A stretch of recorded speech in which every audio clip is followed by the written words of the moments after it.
The Center for Educational Media and the College of Education at Middle Tennessee State University are proud to offer professional development to K-12 educators in Tennessee through our online video library.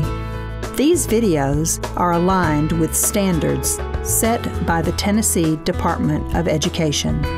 For more professional development videos, check out our website at cem.mtsu.edu.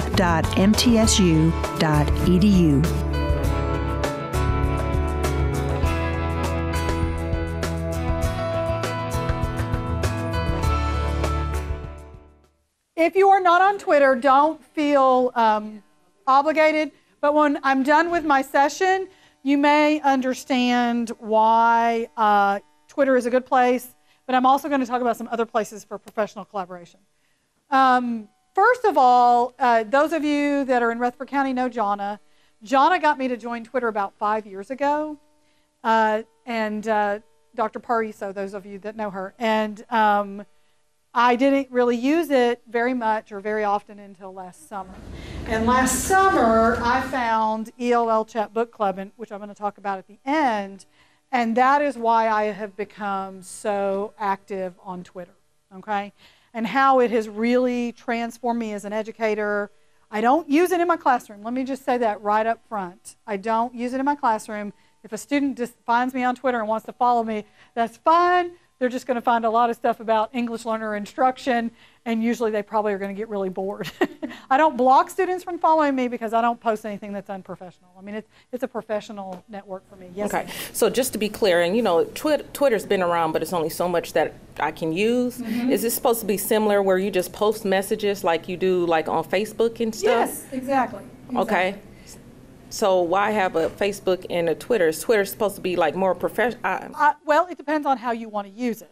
Okay. For me, Facebook is personal. If you want to be my friend on Facebook, you have to be somebody that I know.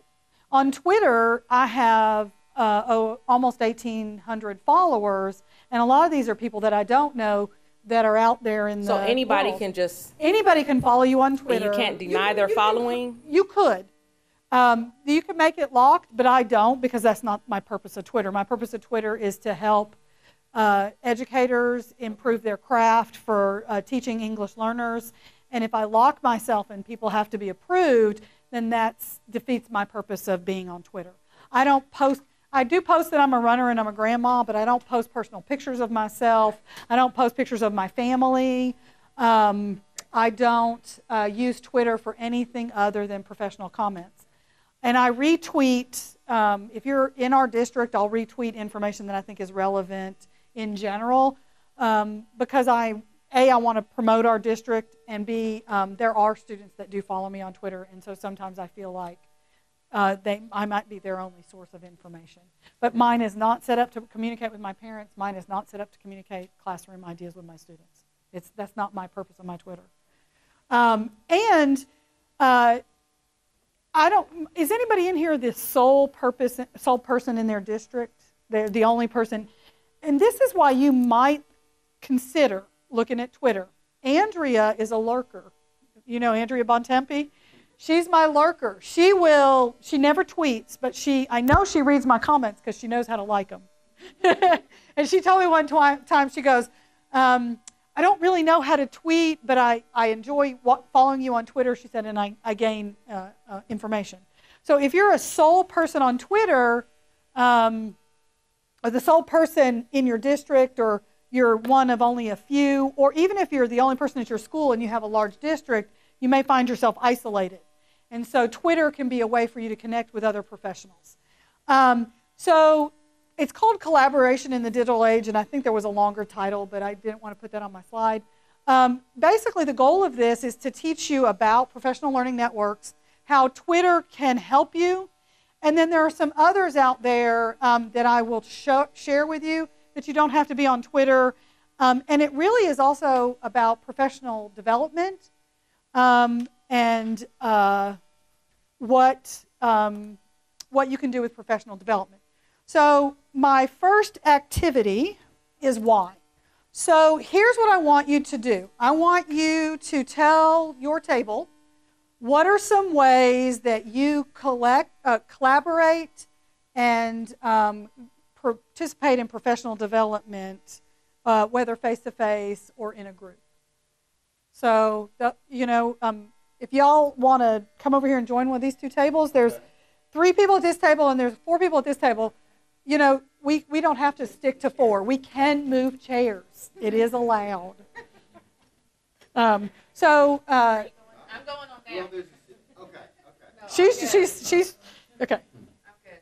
So, why do you participate in professional development? How do you participate in professional development? And more importantly, how do you share ideas, collaborate with other professionals?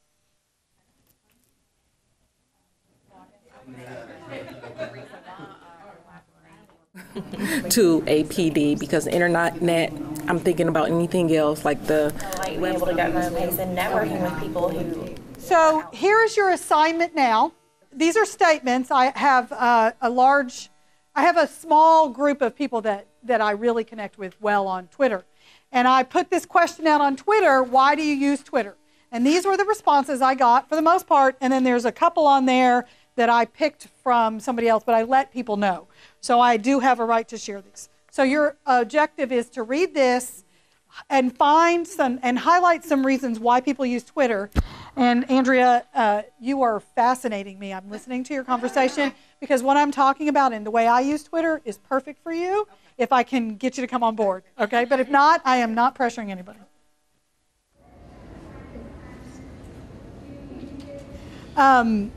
I'm going to give you the next assignment, and I'm going to give you a few minutes to think about what you might say. And this is the actually nice about having a small group. I want you to think about why these people are using Twitter, and we're going to talk about some of their reasonings. Okay. And this doesn't not just have to apply to Twitter. It can apply to what you were talking about earlier. Why are people searching out digital collaboration? She does it a lot. She just doesn't do it through Twitter. So everything you said, I was like, yes. So there are definitely other ways to do digital collaboration. So think about what you want to say. And when I ask you, I really want everybody to talk since we're such a small group. And just say who you are and where you can say county you teach. You can tell me what grade you teach. You can just tell your name if you don't want to share and you don't want anybody in here because it is on video. And you're afraid you might say something that somebody will later use against you in a, I don't know. Yeah. Okay. So who thinks they might be ready to go first? Tell me something you learned from reading this, and don't forget to tell me who you are. Okay. I'm Jen Johnson. I teach ESL at Walter Hill and Wilson. And I think a common thing with all of these tweets is connection and collaboration and how easy it is to access the information that you're looking for. All right. Well, let's just go around this table. Yes. Oh, okay. My name is Christina Majors. I'm in Rutherford County. I was a lone wolf for 2 years, but this year I'm going to be part of 2 teams. I'll be itinerant this year. What I notice is that people use this in order to find a broad information PD, like from across the world. So if you're looking for something particular, I mean, it's right at your fingertips, and you can do it in your pajamas or, when it's convenient for you to do it. So. Lee Kirkpatrick. I work for the Franklin Special School District, and I work with a team of 15 ELL teachers, among other teams. But it has been eye-opening to me just how many different, the world of professional learning opened up on Twitter. I mean, I'm a face-to-face person as well, but it's at our fingertips, and it's accessible. I am a little concerned about boundaries when it talks about PD 24 hours a day, exclamation point, exclamation point, exclamation point. And what I wrote out beside that is boundaries, because I know as educators sometimes we have a hard time defining those boundaries. That's a really good point. I hadn't considered that, brother. I'm Tracy Anderson, and I'm also in Rutherford County. I guess just opportunity. Like, there's so much more that you can access through Twitter, digital, that you can't face-to-face. Elizabeth Proctor. I'm in Rutherford County as well, and I I love Twitter.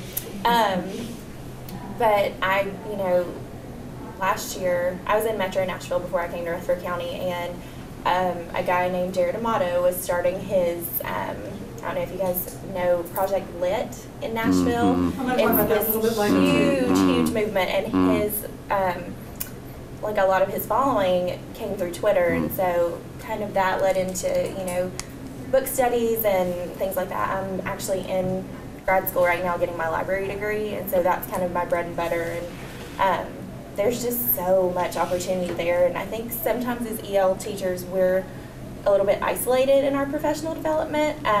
There's not always things that are offered that are geared towards our needs, and so I know she's going to talk about that, but the ELL Chat Book Club has been amazing for that as well, and just she and I do collaborate. And you did, when you did your video, I think it was you that you did your video, and I was so excited to see you. All right. For once, I don't have a comment. I'm listening to everything. But you have to Oh, I'm sorry. My name is Elizabeth Hamby, and I teach with Rutherford County Schools. I teach at Buchanan Elementary, and I'm the only teacher there. I feel I want to be more current and more technologically savvy. And I kind of agree with everything that everyone says. That's where I am. My name is Brenda Stewart. I'm new to Ray County. I'm actually moving from Georgia, so it's a big change for me. And I'm going with my previous experience as an EL teacher. I was itinerant for elementary. And what I would see was a lot of the professional development that would go on in the school would be more for general education teachers. And it kind of put you at a loss, and then you would go searching for other texts and resources that you could use specifically for your EL teachers, because if you're the only teacher there, you are the expert. So as I've noticed here, they have the professional development that they're going on and giving ideas. The one that I did like was from Andrew Rainey, where it says, I use it to shape the culture and discussion about ELs at my school. Sometimes you may feel that your ELs aren't really the most important population at your school. So having your school base with a part of the Twitter community, you can bring them up to par, the teachers, and saying, they can do this, they're important, and we can help them be more successful. So, I'm Andrea Austin. I work in corrections. I work for DCS. So I wear many hats, and in that aspect, I've got to switch from special ed to ESL to whatever I'm working on that day.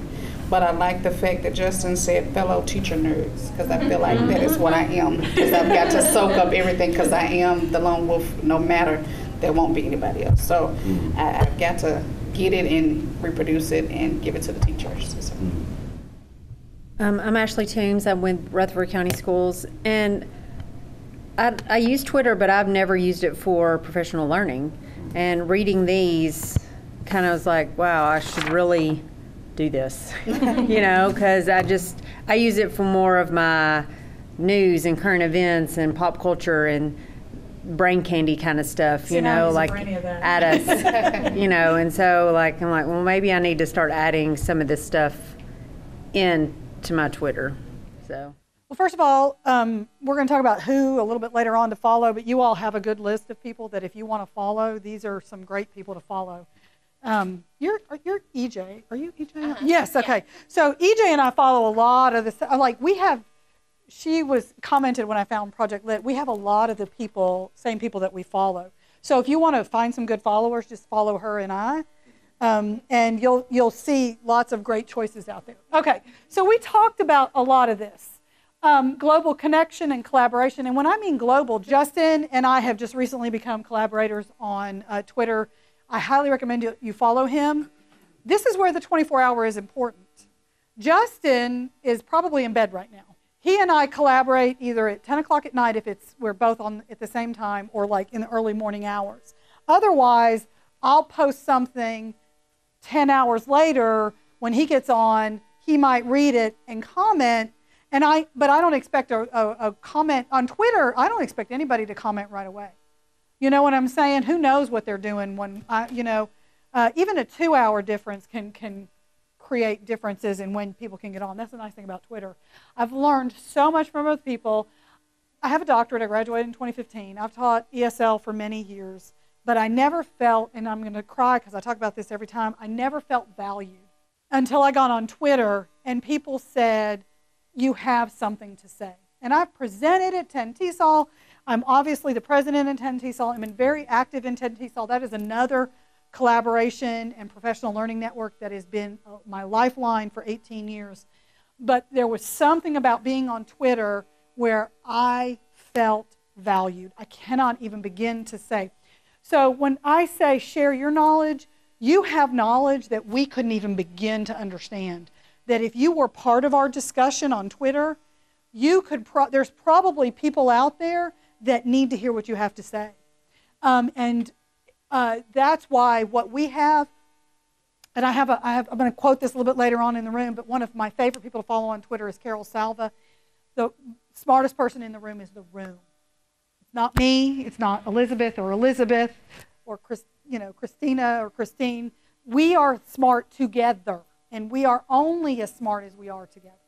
Otherwise, when we become individualized and isolated, and I started when Elizabeth and I have known each other for a long time because our children went to school together.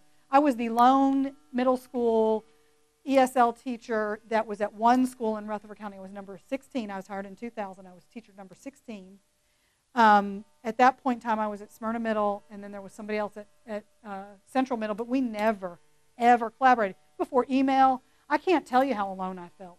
It was a very isolating situation, and if I had had Twitter as a new teacher, I can't even imagine how much more better I could have been. let's get that. Okay, then here's the best part. Choice. If you don't want to do it, you don't do it. You don't follow somebody you don't want to follow. And here's the best part about it. You can unfollow and you can block people, even if you have an open account that you just feel are inappropriate. Okay? Yes, I do read politics on Twitter, but I do not follow anybody for political Twitter. I'll just go on there and read stuff because sometimes it is my greatest laugh of the day. All right, but that being said, okay, and the price is right. Okay? Now, that being said, I have spent a lot of money on books by doing ELL Chat Book Club and by Project Lit. This summer, my bank account has hovered around nothing. But every book I bought, I've either passed on or shared, and then every literature book I bought for middle and YA, I'm going to share with some of my colleagues so they can share them in their classrooms and with students. Okay, how? So a tweet is now 280 characters. You are correct, Andrea. It started out at only 140. And I have never in my life learned to understood what all these people were talking about where they would shorten words and do things. And I find myself still doing that. In fact, I do it in emails. For me, students became S with an S, a capital S with a little s. And I emailed somebody the other day or texted them, and I did that in email, and they were like, what do you mean by that? And I was like, oh, yeah, I'm not on Twitter. Because there's an understanding. But now with 280 characters, more often than not, I can talk proper English, and I don't have to use as many as the shortened, depending on how long I want it to be. So you tweet, you have 280 characters. You tweet your information in 280 characters, but that's going to include any of the hashtags that you want to use. Okay, so if you use these hashtags, you have to consider them as part of your tweet too. A hashtag I follow faithfully, ELL Chat Book Club. I follow faithfully Project Lit Community, which is not a hashtag but an @ but Project Lit Book Club, some other things. And those are the ones, and the choice you have to choose because you will be extremely overwhelmed by Twitter. And this is probably why when I first got on, I got off. I was overwhelmed. I could not, it was too much. I just was overwhelmed. I can't even begin to tell you that. And this is what a professional learning network is, not to be confused with a PLC. We all know PLC was started by somebody from MTSU, one of the people here at MTSU. It's a professional learning committee. You it's definitely face-to-face or you know, it can be virtual, but it's talking about data and student movement. There are very rarely times that we talk about data in my professional learning network on Twitter. Okay? Now, to be said, we do get excited sometimes when our students show growth, but we don't talk about, well, I made this growth, and why didn't you make this growth? And you know what I'm saying? This is not a professional learning community, because you are going to find people that are not teaching what you're teaching and you're learning from them. And in a professional learning community, it's usually around those people teaching the same thing that you're teaching. This is a professional learning network. It can be as little or as big as you want. If you're Larry Ferlazio, you have a lot of followers, but you don't follow a lot of people, okay? And that's not because Larry doesn't respect everybody in the room, but because he knows those people whose voices he wants to hear the most, okay? If you are somebody like me, if you follow me, I'll follow you back because I don't care. You know, I want to hear as many voices as I can. And the more you retweet somebody, it's kind of like Facebook, you know, the more you like or stuff, those are the people whose stuff is going to come in your feed most often, okay? So there's probably a Twitter matrix too. And because I see most of my smaller PLN the most when I get on Twitter, okay? If you don't have a Twitter handle and you don't want to use your name, I do use my name. If you follow me, I'm at CD Tennyson. It comes up Dr. C. Tennyson. You're going to come up with your Twitter handle. You're going to be at somebody, okay? At, what's your Twitter handle? Do you even know? No, just kidding. Because you were, she may not. And you may decide, Megan Vahil had a personal Twitter account because millennials used to use Twitter in a different way than we use it now. I think teachers and professionals have hijacked it. Millennials, my son goes, I use Twitter every once in a while, never uses Facebook. Okay? Facebook is now for old people. That's what he told me. And I said, I don't care. It's how I keep up with my friends. I don't care who's on it. My friends are on it. Anyway, but Twitter, if you want to create a new account, Megan created a new account for educational. I don't even think she uses her personal one anymore, Lee. She just uses her professional one.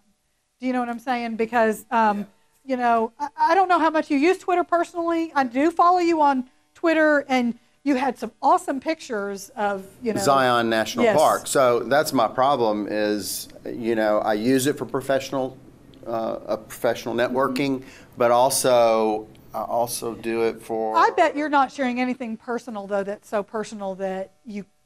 Because you probably are very controlled in the what you put out there. I will tell you that I did a test on, when I was at Zion, I put a picture on there of my son and myself.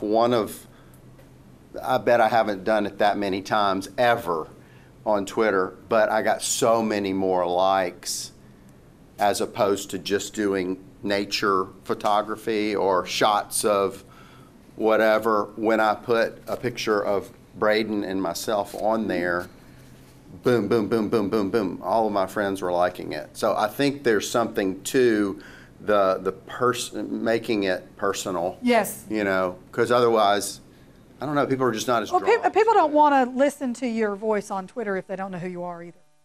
So sometimes when you do share personal information, which I shared one time, my granddaughter had come over and done something really cute that was kind of educational, and I shared it one time, and it made me seem more real. Does that make sense? So sometimes it's okay. I'm very selective about sharing pictures of my grandchildren. A, they're not mine to share in some ways, I feel, and B, Twitter to me is even scarier than Facebook. So, all right. So, Christina, do you want to share? You were sharing about how to tweet. Since this is an interactive one, do you want to share how to do a tweet? No, I was asking how to tweet. How do you tweet?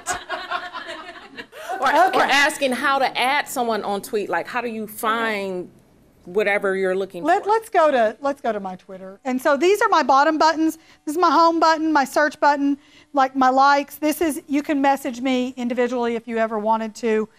We do some individual messages. And then this is the top. This is how I tweet. So I'm actually going to take y'all's picture, if you will let me.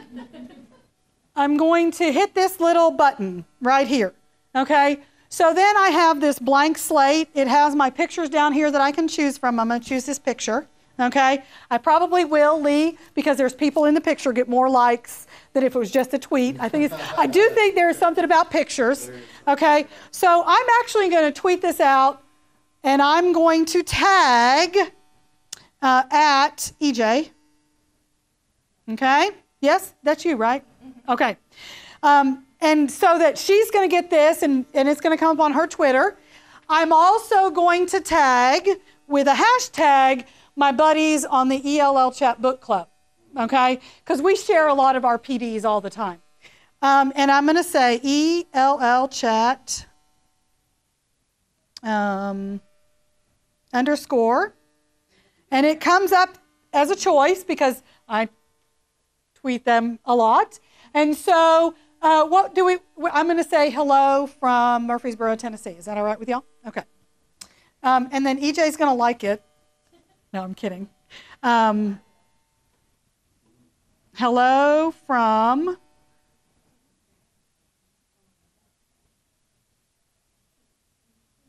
I'm going to talk about TweetDeck. If you do TweetDeck, I'm going to talk about TweetDeck. Okay, hello from Murfreesboro, Tennessee, and I'm going to tag at 10 TSOL, 10 TSOL mini conference. I do want to ask you Yes. between the difference between identifying something with a hashtag or at 10 TSOL. Could, what if you did pound 10 TSOL as opposed to, and I realize that's not the Twitter handle. That's okay, I know. For those of us that are old, it's like, wait, that's the pound sign, The difference is 10 TSOL has its own Twitter handle, and it's a page. A hashtag is not necessarily owned by anyone else. There's nobody logs in, it's a topic. That's a topic or a subject. To be honest, I cannot remember. The other day, or I went to a Twitter thing and somebody was going, we're using this hashtag. So I looked this hashtag up. It was also being used by a bunch of bodybuilders. This was a couple of years ago. And I said, we need to add a number or something to this because otherwise we're going to be mixed in with all these bodybuilders. So hashtag, that's what I mean, is hashtags are not owned. You know what I'm saying? If somebody wants to hijack your hashtag and be ugly to you, unfortunately they can. They can't do that on your page because then you block them. So now if Lee mentioned me, so I'm going to go through and I'm going to say, somebody did something. Okay, so I get a lot of likes. Here's Justin. He said something to somebody else. Here I am. That's you. So did you create yourself a Twitter? Oh, no.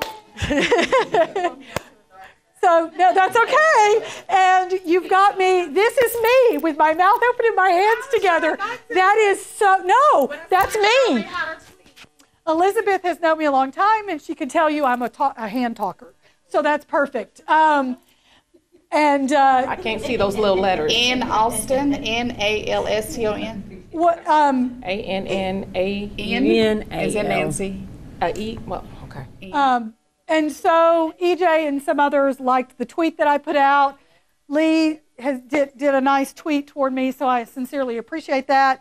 You all need to check that out on your Twitter bingo, and do that. So that's super cool. Thank you. See, so if you'll see mine, I didn't know whether, I wanted to attribute to MTSU Center for Educational Media, but I don't know if they have. You know what? I have no idea. I just have been tweeting it out to at MTSU. And I figured they'll figure it out, and if they don't like it, they'll ask me not to. I've never had anybody not, but sometimes people don't want you to do that, and so they will, instead of blocking you, they'll just ask you not to, or when we have our fast chats, one of our moderators, if somebody tries to tweet in during our fast chat, she'll say, we're in the middle of a fast chat, please don't tweet in right now. So I do a lot of chats. There's usually a moderator or a facilitator for ELL chat. You get questions and you answer those questions. If you get a question in Q1, you answer it in Q2.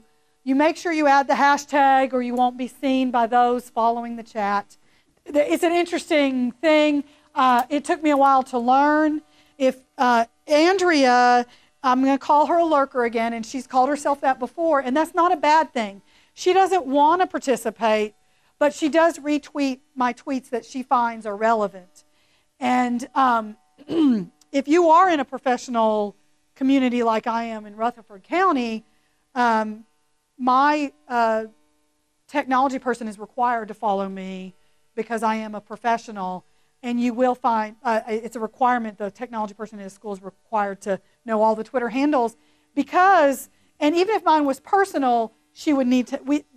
There's no such thing as privacy. We know that, and so it didn't stop me, and it does not stop me from voicing my opinion.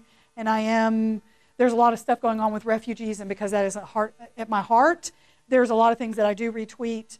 I don't disparage anybody. I just retweet information with the hashtag "This is sad" or something like that. I do that especially on Facebook. All right. So here's an ELL chat book club, and this is a slow chat, which means you get a week to answer all the questions that are involved. Katie Topple is my Twitter hero, and she and Tan, who is also in Laos, started ELL Chat Book Club so that they could collaborate between Laos and the United States. She lives in Portland. So here is something she tweeted out just in general. You'll know there's no questions. And then here, Christine Howard, 3QA. So it should be 3AA, but it doesn't matter. But she's tweeting an answer to this month's discussion, which is the book Refugee, which I'm not sure I grabbed this morning when I left the house, and I probably didn't. But we're reading Refugee right now, and if you haven't read it, it's a YA book. It's also Project Lit book from last year. Amazing book. I highly recommend you do it as a faculty, but I don't think anybody's ever going to listen to me. I think that everybody should read this book. There's others out there that are just as great, but Refugee by Alan Gratz, come over to your homepage, and you'd go to search, you put ELL chat, and so it's going to show me the top, the latest, the people, the photos, the videos, the news. The latest is, look, me. And then this woman is an amazing person to follow as well. PSYOP model, if you're interested in PSYOP, a bunch of my friends just went to the PSYOP conference. Makes me want to go next year. It's in Portland, Oregon. Lee, we need to pay for our teachers to go, and we all need to go. Emily France is amazing. Which conference? The PSYOP National Conference. Oh, PSYOP. Okay. Yeah. WIDA's in... WIDA's in the fall. International TESOL is in Atlanta, which they could drive, and you don't have to pay flights. You should send some people to International TESOL. We went to the WIDA National Conference when it was in Atlanta a few years ago. Yes. Yeah. I have a question for you, Teresa. Yes. I keep trying to follow this ELL Chat Book Club, but it just brings me to comments. Okay, you cannot follow them. The only people you can follow are people that have the @ sign. That's a really good question. The chats like this, I'll show you a way to do that. This is Shaylee, and I've actually met her. We got to meet at International TESOL. It's really cool when you meet your PLN. This is an example of our ELL chat, which is a little different, but still kind of goes together. During that round, she was answering question 4. And she tweeted this out as her question. This was on July 2nd. I don't remember what the question was. She is also she's been on Twitter a lot longer than a lot of people. She helped start ELL Chat Book Club, and she does a really neat thing where she archives every week, so you could go back and reread them or look for resources that people have shared that if you didn't catch those. So when do you Twitter? Well, obviously anytime you want if it is 24 hours a day. However, it can be overwhelming, and we do need to sleep, and we also know that we are not paid to sit at our desk and be on Twitter, okay? I do tweet at lunch because it's a way I love to go through, and I'm a person that loves people. And I obviously love to talk, but I also have to have rejuvenation time. And so I'll sit at lunch quietly somewhere and read my Twitter at lunch. So, best part about Twitter is you set the time frame. You determine when you want to tweet, okay? Slow chat, fast chat, and then this is TweetDeck. TweetDeck is, you can either pull it up in your, God bless, in your web browser. Thank you, ma'am. You can pull it up in your web browser. I downloaded it as an app on my Mac. Okay, I downloaded it to my Mac. I pull it up. At the very top, and then over here, if I didn't show this, over here, you the hashtags that you want to follow show up, and then each one has a column. And so you can go on every once in a while and go, okay, I just want to look at ELL chat stuff, but I still kind of want to have my Twitter open, you know, because I'm a dual screen technology person. And so I'll pull up ELL chat and I'll just read through, especially with my ELL chat book club because it's a slow chat. And sometimes I just want to read through what everybody's posting about that week's questions. When we are in the middle of a fast chat, I can't do a fast chat without without TweetDeck, because it is constantly giving me all the latest, and I'm not trying to go back from the hashtag to my own page to tweet, from the hashtag to my own page to tweet. You could pull this up, and you could pull it up in on two screens. My husband laughs at me because sometimes when I get an ELL chat, I'll have my iPad and my two screens going, because I'm a tech person, probably a little obsessed.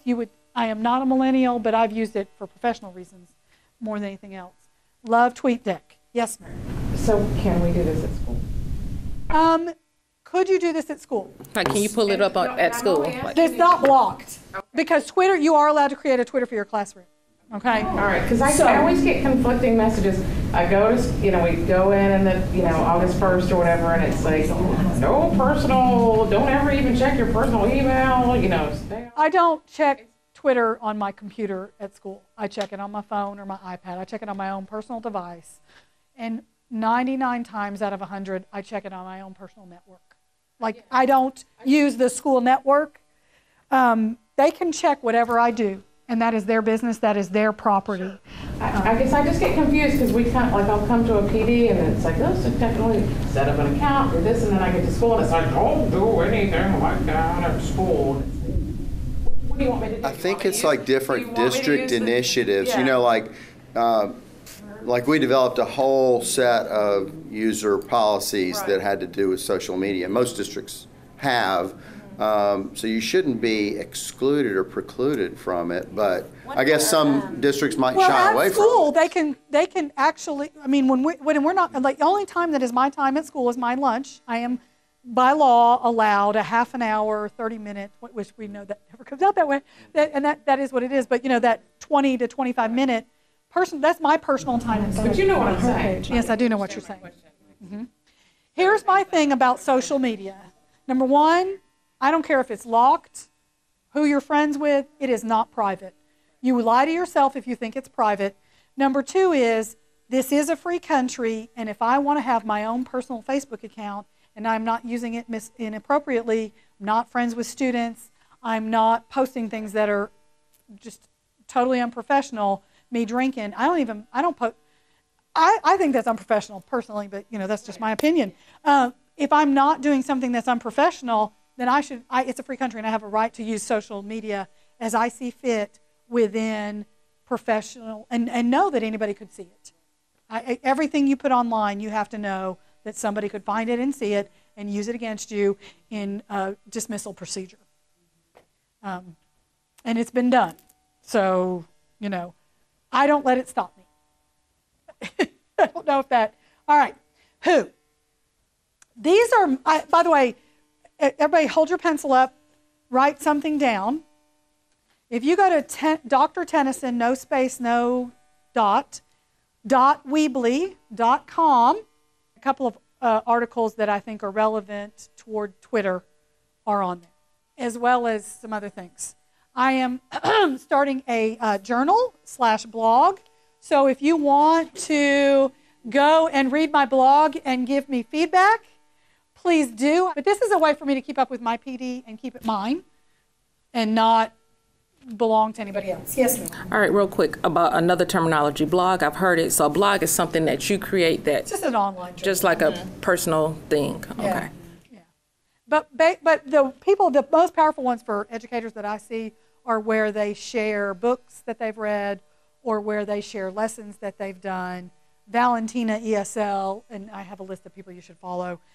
She has an amazing blog. We all know, if you don't know who Larry Ferlazio is, then you don't have to be on Twitter to know who he is. You want sources, you want to be overwhelmed with sources, follow Larry Ferlazio. I think I'm saying his name right. Okay, so my favorites are these. I love Boot Camp PD. It's on Saturday mornings. I very rarely participate because I run. And when it's a Saturday morning, my husband says, "What are you doing tomorrow morning?" And I'm like, "Why are you asking me?" Okay? It's been 2 years now. I run, so I very rarely participate. And then if you're in Rutherford County, Tuesday nights, we have something called, and Jen said that the last one she was going to participate. Is this the one you were going to fall asleep? Yep. Okay. So what I'm going to try to do is get with the tech people this fall, and I want to do an RCS chat with them to promote some EL stuff. But our tech ladies, and you don't have to be in Rutherford County to participate. So, but I'm going to promote something in my county. Do you know what I'm saying? Just because. I think it's, you know. And then the only real true slow chat I participate in is ELL Chat Book Club because, A, we do enough that I don't live my life on Twitter. I am become a Twitter junkie.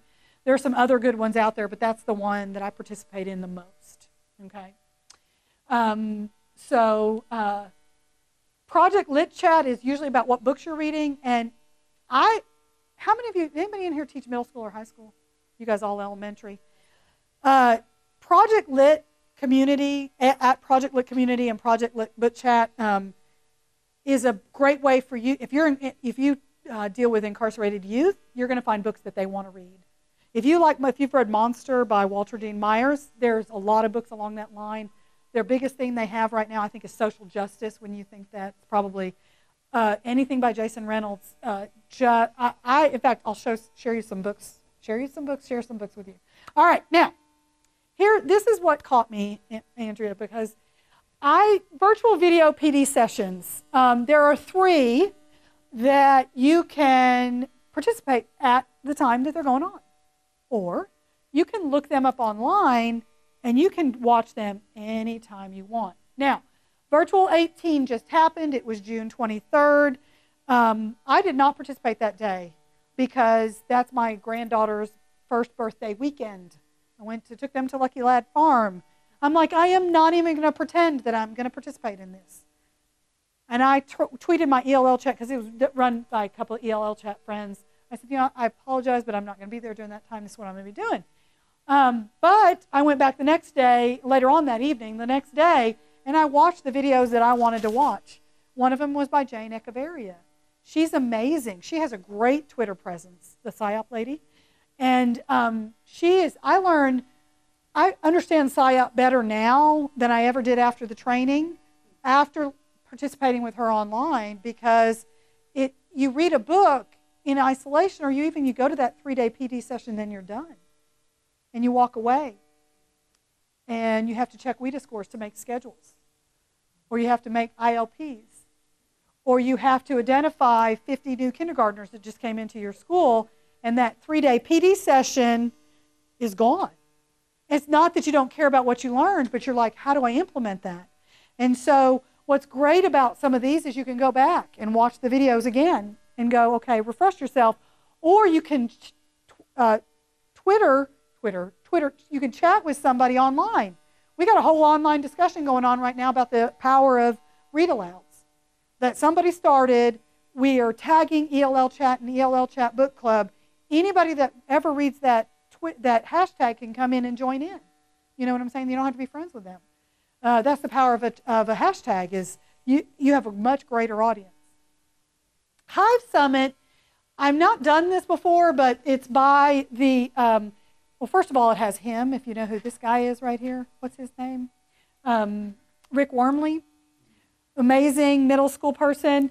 but it's by the pirate guy, the Teach Like a Pirate, Lead Like a Pirate, that guy, Dave Burgess. And it is amazing. I'm very excited. I'm not going to sit there and participate in this necessarily all the time, but I'm going to go and do what I want to do. And it's free. They do have hivesummit.org. So if you're not on Twitter, you could go to their stuff and do their stuff, okay? You do need to register to get access to some of the videos, but it's free. You just go to the hivesummit.org, you email them, they'll give you the links and everything else. They're amazing. This is another one of my heroes, two heroes. They started virtual conference. Tan is in Laos. There's another woman that participates a lot in our ELL chat, book club ELL chat, from Australia. And so they go on, they watch this stuff whenever they want to. That's the beauty of this. The videos are usually posted on YouTube. So even if you go and you search Hive Summit on YouTube or Virtual ELL on YouTube, you can pull it up on YouTube. You don't have to participate in Twitter to get on these. And Mad PD is out of Canada.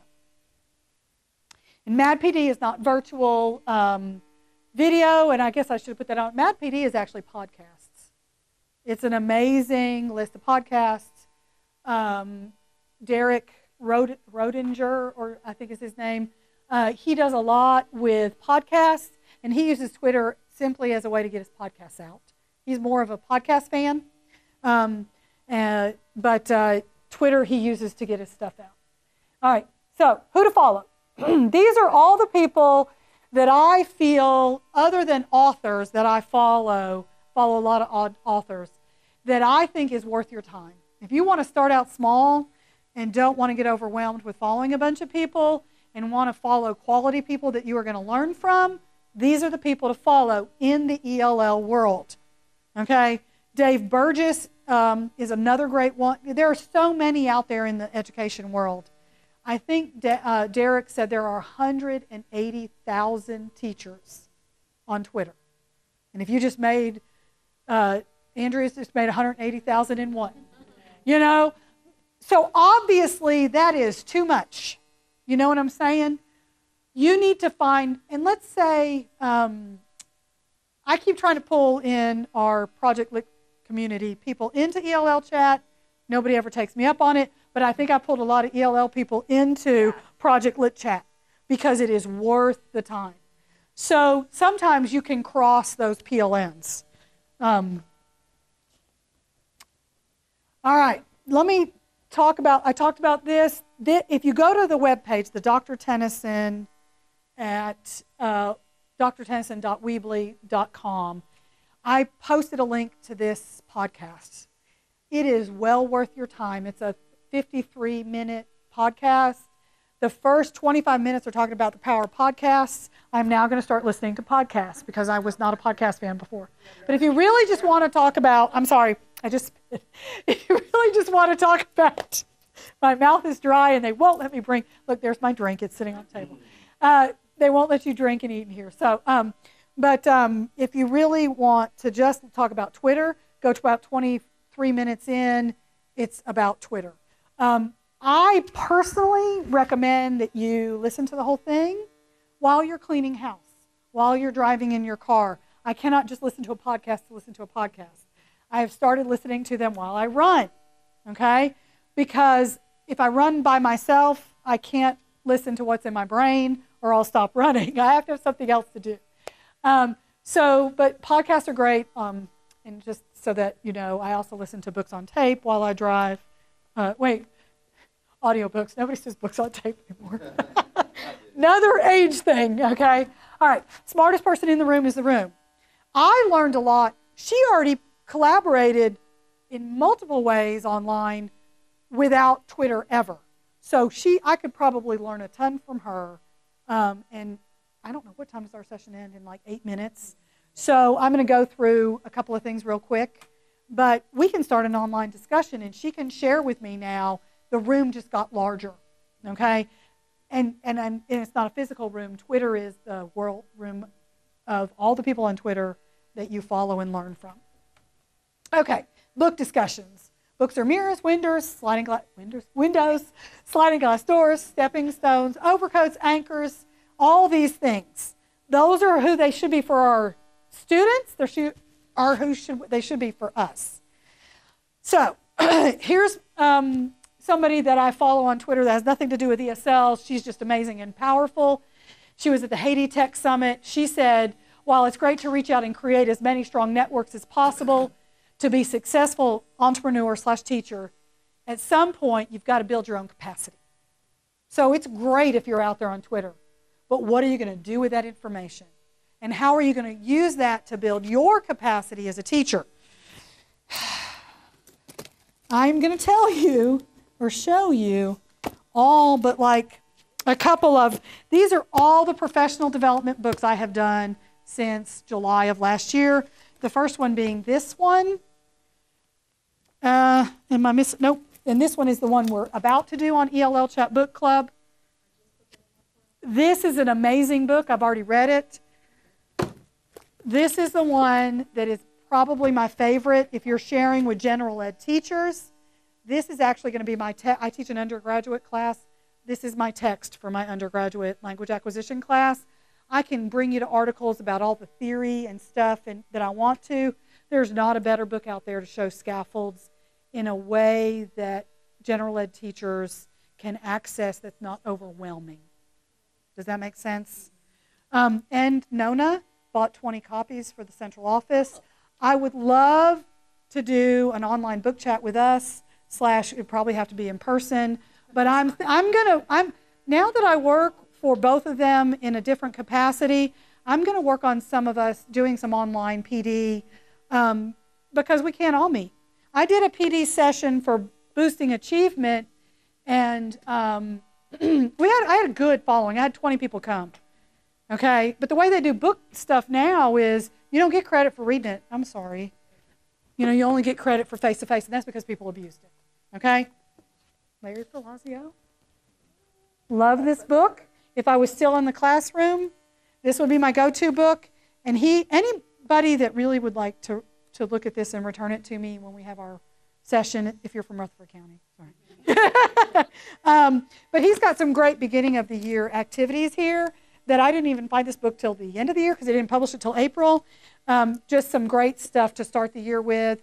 And it's some things that I did, but he puts it together in a way and gives me new ideas. So it's building on what I already do. It's a great book. And then we didn't get to the right part, but that talk, read, talk that we did at the beginning, I got that out of here. It's a really great non-ESL, but this is probably one of my favorite books that we've ever done as far as enhancing discussion around literary text. So here it's called P-Day in Your Pajamas. I stole this off her book, off her website. I know that she won't care because we are always looking to grow our network because we want to become smarter. We want to share what we have. Again, Larry's book, Refugee. I've had this bookmark. Okay, this is my favorite bookmark. Show me a jogger and I'll show you a strange person with a thing for pain. Owned this in middle school. I was a huge Garfield fan. Now, 40 years later, I'm like, I am that person for pain. Never thought I'd be a runner. Never thought I'd be a Twitter junkie. Okay? Usually, not always, for our slow chats, she gives us the questions like this, and then you just tweet it when you can. It's in a that's that, and then that's the end. So I have some of my books from Project Lit community. I'm sorry to interrupt, but are these books mostly YA books? They are all YA or MA. Okay. These two are going to be what you want to choose for your incarcerated African American gentleman, I'm assuming. Okay. All males, yeah. Yep. This one, they will want to read, and it won't intimidate them. Okay. This one, be prepared to be emotionally moved. If you read Refugee, I bawled like a baby at the end. I'm telling you, I ugly cried. And I'm German.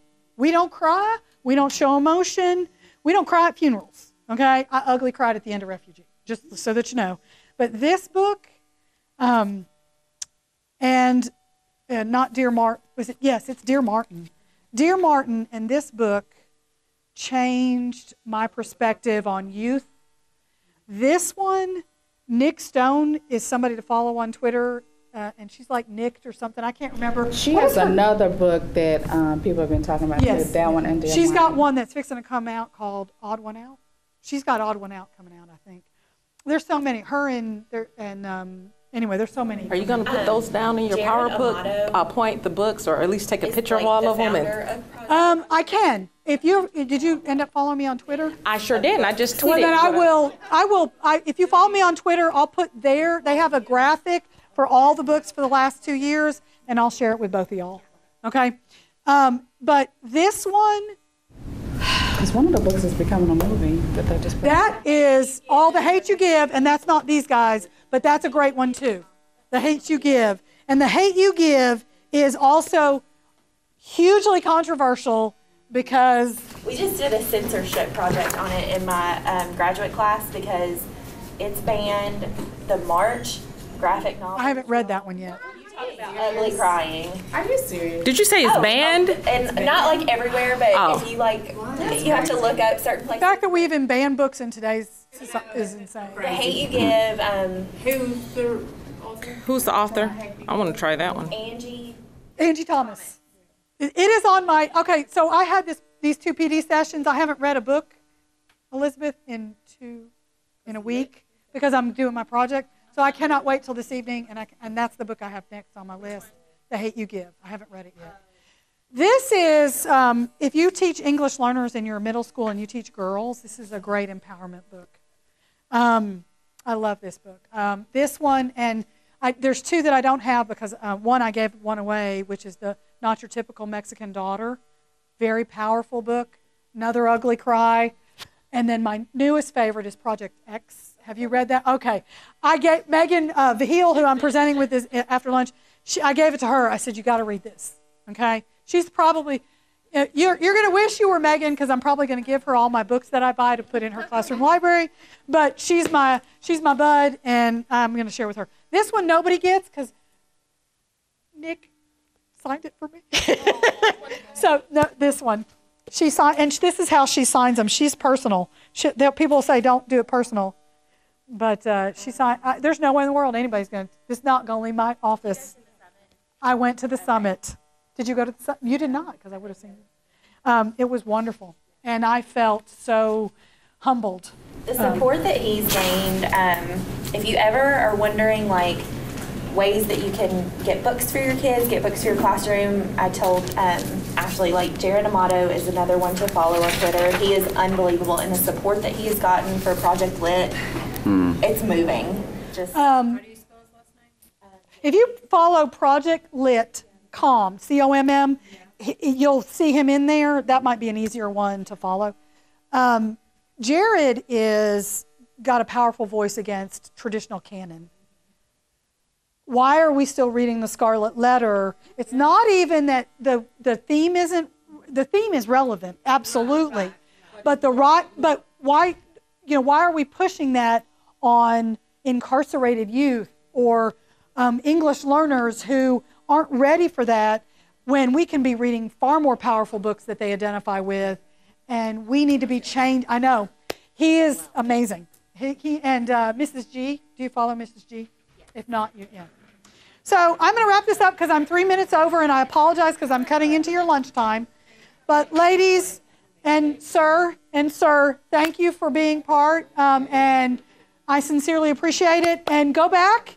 I would love to I'm going to do this same one at Tennyson, and Nona just told me every ESL teacher in Rutherford County will have the opportunity to go to Tennyson. I'm going to do this again in Tennyson. If you really like this, please talk it up to your coworkers.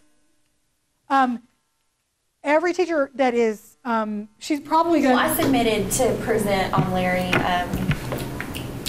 Okay. She just told me Title II is actually going to pay.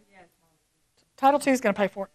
Okay. So whenever she searches for us who wants to go, if you are an ESL teacher in Rutherford County, you're going to have an opportunity to go. So, yes. Thank you all.